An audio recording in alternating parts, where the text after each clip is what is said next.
खालिद बिन Waleed Syria की city Holmes में फौत हुए थे, जहाँ पर आज तक उनकी खबर है। लेकिन खालिद बिन वलीद के मरने की खबर बिल्कुल एक आग की तरह पूरी खिलाफत में फैल गई और जैसे ये खबर मदीना तक पहुंची, मदीना के हर गली से चीखने की आवाजें आने लगी और वहाँ की औरतें इस अजीम जनरल की डेथ पर जोर जोर से रोने लगी।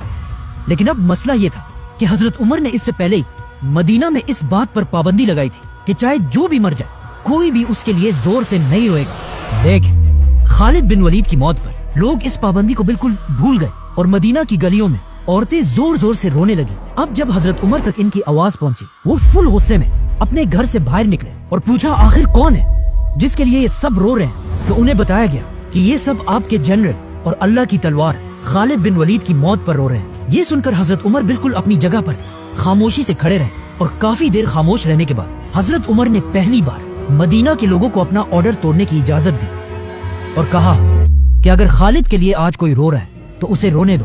बल्कि कहा जाता है कि हजरत उमर खुद भी रोए। अब हजरत उमर को इस बात का पता नहीं था कि खालिद बिन वलीद ने अपनी वफात से पहले अपना सब कुछ हजरत उमर के हवाले करने का हुक्म दिया था कि उनके बाद हजरत उमर ही उन्हें इंसाफ के साथ डिवाइड करे। लेकिन जब खालिद बिन वलीद की वफात के बाद उनकी जायदाद का हिसाब लगाया गया तो ये देखकर सब हैरान रह गए कि इस्लाम के सबसे बड़े जनरल खालिद बिन वलीद के पास सिर्फ तलवारें, एक घोड़ा और कुछ ही चीजें थी। मतलब खालिद बिन वलीद इतने बड़े जनरल के पास बेसिकली कुछ भी नहीं था, जिसके मुकाबले में अगर आज के मुसलमान जनरल्स को देखा जाए,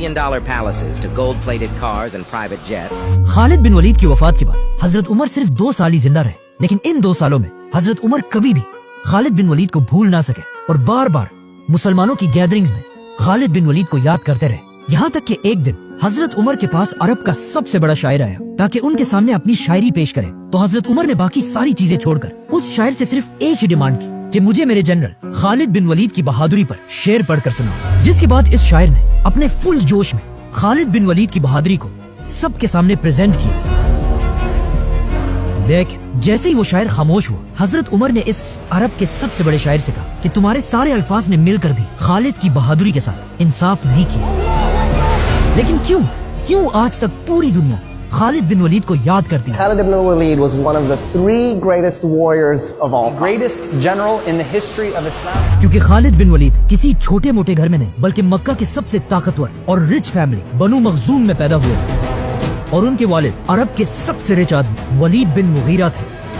मतलब खालिद बिन वलीद के वालिद के पास इतना ज्यादा पैसा था कि उनकी दौलत के बारे में कुरान में भी बताया गया है, छोड़ दो मुझे और उस आदमी को जिसे मैंने अकेला पैदा किया, उसे मैंने बहुत बड़ी दौलत दी, उसके पास रहने वाले बेटे दिए और उसके लिए लीडरशिप का रास्ता आसान बना दिया। फॉर एग्जाम्पल, काबा को मेंटेन रखने के लिए जितना पैसा पूरा मक्का जमा करता था, उतना सिर्फ अकेला वलीद बिन मुगीरा देता था।